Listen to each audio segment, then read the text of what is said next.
Hi everyone, Evie here, the Greek Goddess of Great Reading.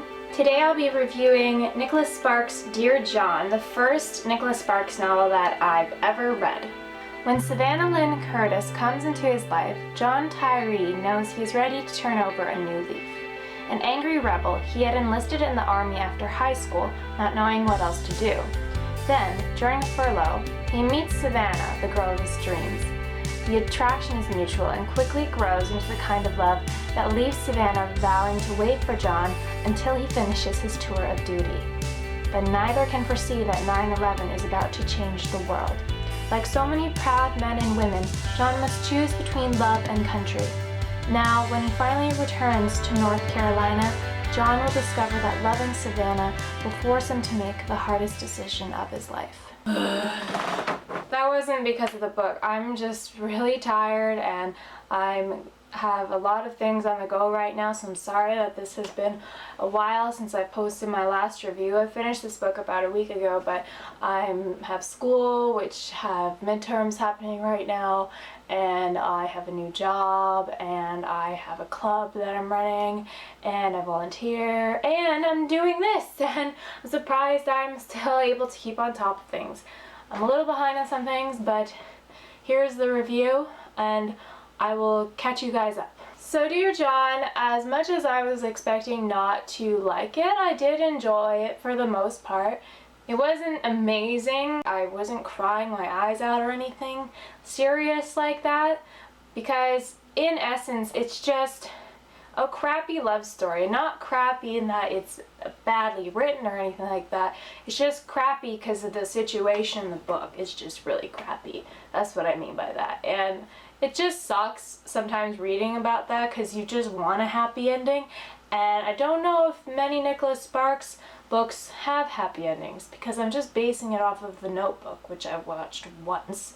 And that ending wasn't very happy in my opinion. Some people think it was happy, but I just thought it was sad. I just knew they were doomed from the start because they got together so quickly, like love at first sight and all that, which is romantic. Of course it's romantic, but I just knew. I just knew they weren't gonna last, and it was sad knowing that from the get-go and just waiting for the inevitable to happen. Because long-distance relationships suck. I can attest to that. I've been in three long-distance relationships, and they've all kind of ended because maybe other circumstances as well, but the fact that you're so far away from the person that you just want to be with, like this with all the time, it's really hard, and some people can't deal with that. And I was one of those people, and I think Savannah was one of those people. She was having a really hard time waiting for John, and she just didn't want to wait anymore. And you know what? Yeah, go Savannah, because you shouldn't have to wait around for some guy to make you happy. You should go make yourself happy. And if that's with some other guy, then that's just the nature of life. That's just what happened. And I'm sorry, John. You should have known that was going to happen. I like that John and Savannah, when they were together, they were kind of almost like an old-fashioned couple. They didn't go out partying and stuff like people their age normally do, you see. Savannah didn't drink, and John was trying really hard not to drink like as much as he did when he was a teenager. So they kind of just did things like go for walks on dates, go out to nice cute little restaurants, and just hang out at home. When John was back on leave and he was hanging out with Savannah, they would just hang out home. And when they were at Savannah's parents' house, they had to sleep in separate rooms. And that's kind of how I am in a relationship, and how my parents are when I take my boyfriend home to visit them. It's just past weekend, my boyfriend and I, we went to my parents for Thanksgiving, and he had to sleep in a different room. And you know what? That's old-fashioned, but I kind of like that, and I think it's cool, and I like that Nicholas Sparks gave that sort of characteristics to John and Savannah's relationship.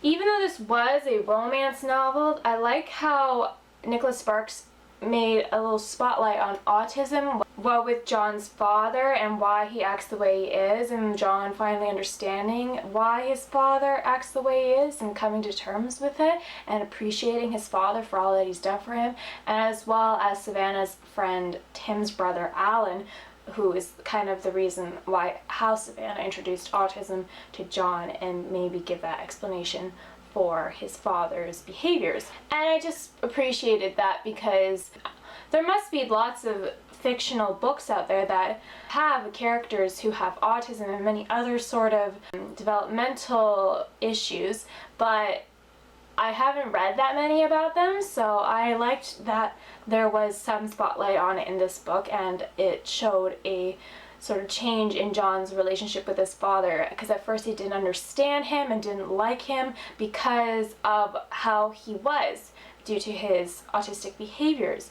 But then once he understood that that's how his brain was wired and that's just how he was always going to be, he appreciated him more.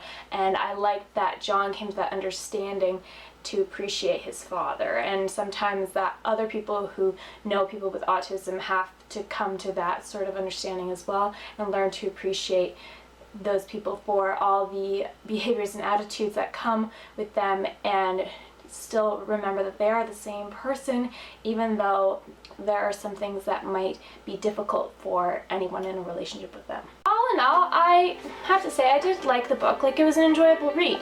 It wasn't amazing, but I did enjoy it. So if you guys like romance novels, maybe with not such happy endings, then go pick up Nicholas Sparks' Dear John and take a read. And if it's your first one, I think it's a good one to start with, because I don't know how many other Nicholas Sparks novels I will read, but I'm glad that I read this one. It was kind of an ease into it. So I don't know how long it will be until my next review, but right now I'm reading Monument 14 Savage Drift by Emmy Laybourne, so if you guys want to read along with me, I'm already a bit of the ways through, but it might take me a while anyway to get through it. So if you guys want to read along, feel free to do so. My Twitter and my website are linked in my bio below. Hit subscribe if you guys want to see more videos by me. I'm Evie, the Greek Goddess of Great Reading, and until next time, guys, keep reading. Oh, I'm so tired.